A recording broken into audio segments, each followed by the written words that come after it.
going to start with chapter number 7, pronouns. तो pronouns वो words होते हैं बच्चों तो noun के place पर हम use करते हैं. So let's start with the chapter. A pronoun is a word that is used in place of a noun or naming words. तो pronoun वो word है जो noun और naming word की जगह पर हम उनको use करते हैं. Look at the following sentences. The name of the boy is Rohit. Rohit studies in my class. Rohit is an intelligent boy. Rohit's parents love Rohit very much.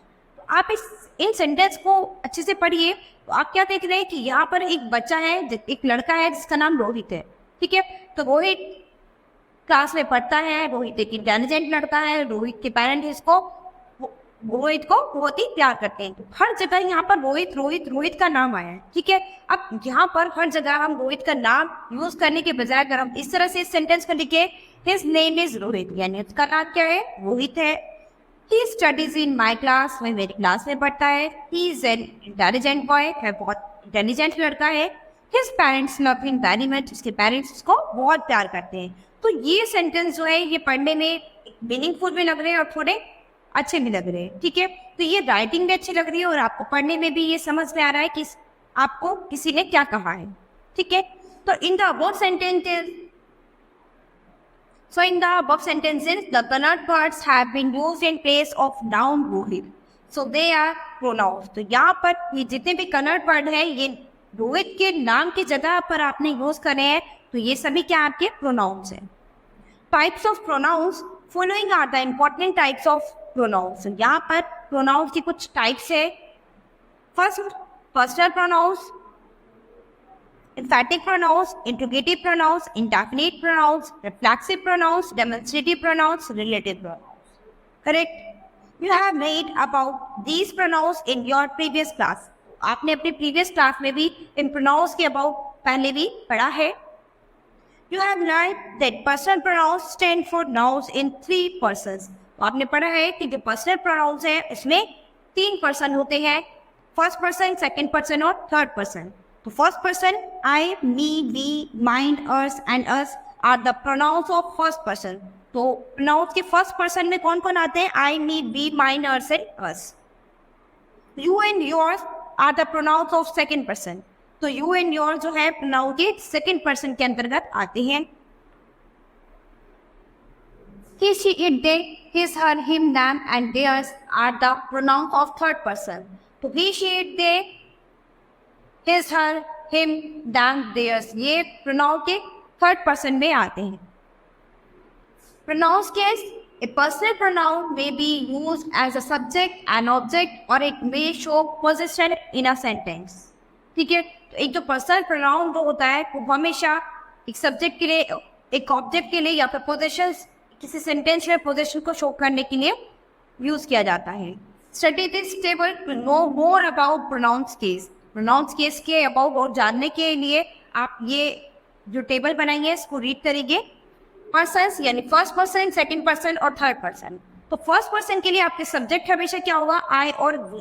ठीक है, first person के लिए आपका object यानी आई को आप हमेशा किस ऑब्जेक्ट में चेंज करेंगे, मी में. और वी को आप हमेशा अगर मी का आप ऑब्जेक्ट बनाते हैं तो वी का ऑब्जेक्ट आपका क्या बनेगा, अस. ठीक है, और आई का ऑब्जेक्ट आपका क्या बनेगा, मी. अगर पॉजिटिव केस में देखा जाए तो आई के लिए माई और वी के लिए अर्स. ठीक है, ऐसे ही सेकंड पर्सन तो यू सब्जेक्ट है, इसका ऑब्जेक्ट में कोई चेंज नहीं होता. यू सब्जेक्ट के लिए जब इसका ऑब्जेक्ट बनाएंगे तो वो यू ही रहेगा और पॉजिटिव केस में इसका योर्स हो जाएगा. ऐसे ही थर्ड पर्सन के लिए ही, शी, इट, दे. तो ही का क्या ऑब्जेक्ट बन जाएगा, हर. शी का ऑब्जेक्ट, तो ही का ऑब्जेक्ट क्या बन जाएगा, हिज. शी का ऑब्जेक्ट क्या बन जाएगा, हर. इट का इट ही रहेगा और दे का ऑब्जेक्ट क्या बन जाएगा, दैट. ठीक है, इसके बाद अगर पॉजिटिव केस में देखें तो ही के लिए हिज हो जाएगा, शी के लिए हर्स हो जाएगा, इट के लिए इट्स हो जाएगा और दे के लिए देयर्स हो जाएगा. Correct. According to this table there are 3 cases of pronouns. There are nominative case. तो फर्स्ट केस आपका कौन सा है, nominative case. Pronoun that act as subjects in sentences are called pronoun of the nominative case. Examples: I am writing a story. We are going to play. You were angry with me. They are talking. They are taking a bath in a pond. He is cleaning his room. She is cooking the food. All the colored words are used as subject in the sentence. तो ये जितने भी colored word है ये subject की जगह पर use किए हैं आपने sentence में. They are pronouns of the nominative case. तो ये pronoun के nominative case के अंतर्गत आएंगे. Accusative or objective case.